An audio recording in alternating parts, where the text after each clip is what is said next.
Bonjour, bonsoir et bienvenue dans cette nouvelle vidéo. Aujourd'hui on parle d'un écrivain, de pédophilie et d'une disparition. Bon, pédophilie c'est un bien grand mot, vous comprendrez quand vous lirez ce livre. Parce que vous devez lire ce livre. Et je parle bien sûr de La vérité sur l'affaire Harry Kéber de Joël Dicker, à New York au printemps 2008. Marcus Goldman est un jeune écrivain à succès qui a remporté des prix et des prix pour son premier roman et qui fait maintenant face au pire cauchemar de l'écrivain, c'est-à-dire la page blanche.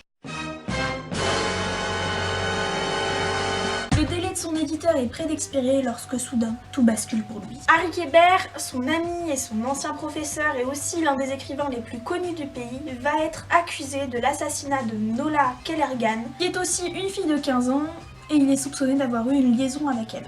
Mais Marcus est convaincu de l'innocence d'Harry. Et c'est ainsi qu'il va quitter New York pour aller mener sa petite enquête. Mais quand il arrive, il va faire l'objet de menaces, en plus que l'enquête s'enfonce clairement dans la merde. Il va alors décider d'écrire un livre sur l'affaire. Mais pour ça, il doit répondre à 3 questions. Qui a tué Nola Kellergan? Que s'est-il passé durant l'été 1975? Et comment écrit-on un roman à succès?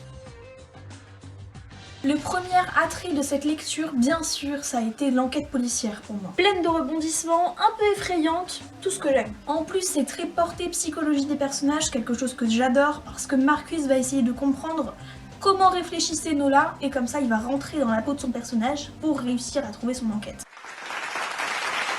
Mais l'auteur, il a un truc quoi. Il remet toujours tout en question. En fait, on sait pas. Il remet toujours en cause nos certitudes. Serait-ce un métronome ?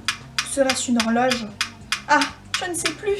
On va découvrir des personnages extrêmement complexes et pourtant très touchants, tous autant que les autres. Certains peuvent paraître secondaires au départ, puis vont petit à petit prendre de l'ampleur dans l'histoire et vont se retrouver quasiment au centre du roman, et ils vont même jouer un rôle clé pour le dénouement. Parce qu'on va pas se cantonner à l'histoire de Nola et à son enquête. Plus on va fouiller dans l'histoire de Nola, plus on va découvrir d'autres sous-enquêtes et qui vont devenir des enquêtes parallèles qui vont prendre autant d'ampleur que celles qu'on avait à la base. Et croyez-moi, toutes ces enquêtes sont plus passionnantes les unes que les autres et tout aussi tordues.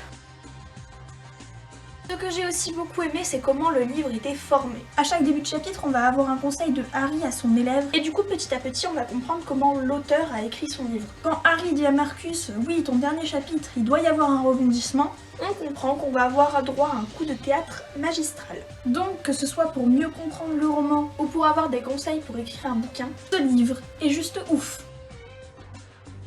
Tout ce que je peux vous dire, c'est que c'est un roman incroyable. J'avais entendu des tonnes de bonnes critiques et je les avais écoutées d'une oreille jusqu'à ce que je sois happée par les pages de ce livre. Et cette fin mon dieu, mais cette fin! Mais en fait, le truc, c'est que même après la fin, même après le dénouement, parce qu'il y a un dénouement, on a la réponse aux 3 questions de base, et pourtant, j'étais perdue, je ne savais pas où j'en étais, et c'est ça qui fait la magie de ce livre. Et voilà, cette vidéo est maintenant terminée, j'espère qu'elle vous aura plu. Ce livre est un petit bijou, et j'espère que vous saurez l'apprécier. En attendant, moi je vous retrouve plus tard pour de prochaines vidéos, et je vous fais une visite livresque sur chaque jour. Eh oh, allez, viens, abonne-toi, on est bien. Il y a des cactus et des livres. C'est bien les cactus, c'est bien les livres.